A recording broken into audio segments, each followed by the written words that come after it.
nihilism and narcissism has taken over this city, and it's not just taking over the city; it's taking over the whole country, and it's just I'm calling it out for what it is because it's not leftism. Because true leftism is progressive change, and as far as I'm concerned, Britain has never been a hard right, hard left society. It's always been centre left, centre right.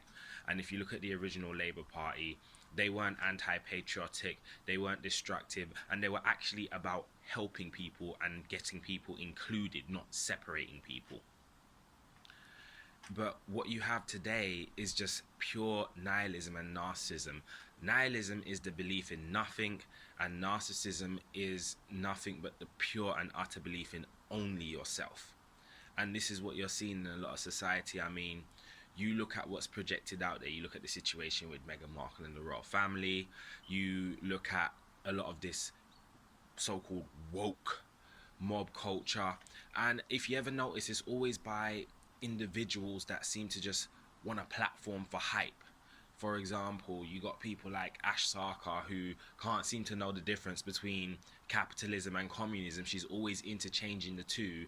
Got this, you know, nationalistic ideology or communistic ideology or whatever, but can't seem to shake off the enjoyment of British society and British capitalism. So that's one confusion right there, which I don't understand. That is preaching and supporting destructive rhetoric.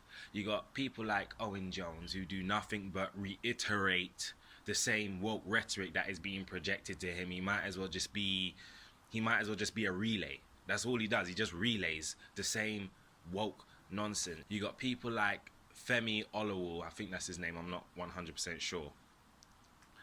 But, you know, this guy has had a fairly privileged upbringing, and yet he complains about racism and oppression. Mate, like, have you seen the schools you went to and the cost of those fees? Yeah, there's oppression written all over that right there. I can see it all.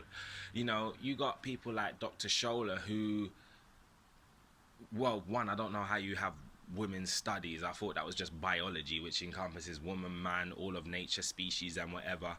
But it seems like she just has this thing of slapping racism on everything. She takes criticism. It's racism. You know, you have, even if police are attacking other white people, it's racism. Everything she slaps racism on. And even this whole idea, why I resist. What are you resisting? Like, you're in Britain. What, you resisting free healthcare? You're resisting the fact that you got 4 degrees, that you got a high profile career, you know? Then you've got people like Kehinde Andrews, who somehow believes that English language in England should be taken off the curriculum. I mean, how stupid does that sound? Like, why would you not teach English in England? You know, who says Churchill's a Nazi despite the fact that he's of Afro-Caribbean heritage, which means that his ancestors fought in the war.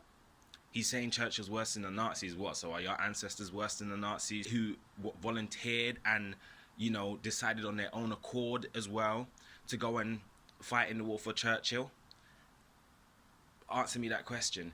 You know, and then you've got people who come up with critical race theory, like I think Ibrahim X Kennedy, or, you know, I don't know what's up with all these names and these alphabets and whatever, but, you know, what is critical race theory? Like, I've never really understood that. I mean, how do you have, you get these people trying to dictate the behavior of individuals based on their racial groups, or dictate what, you know, I mean, you look at this thing about anti-racism, it's just basically telling you how to be a normal human being, a decent human being. Like, what is, honestly, I can't take a lot of this nonsense rhetoric. It's divisive, it's nihilistic, it's narcissistic, and as far as I'm concerned, it's ungodly. It's very ungodly. I mean, why would you want to, God gave us a world of creation, why would you want to create a world of destruction? It's just ridiculous.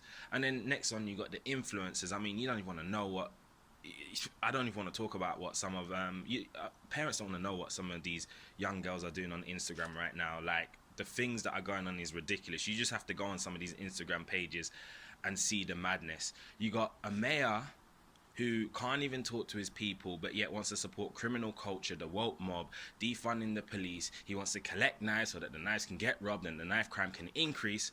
You know, he wants to he's letting youth crime, gun crime, knife crime, all of that go up, and yet he's still, I don't know.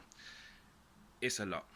And you know, and then you've got an urban music scene which has become so foreign and anti-British and so destructive in its nature. There's just so much going on, and I'm just getting to the point where I can't deal. Like, when is sense and reason, free thought and free thinking, which are things that have been paramount in the values of this country, gonna come back? When are we gonna get up and think to ourselves, we need to fix what's going on in this city?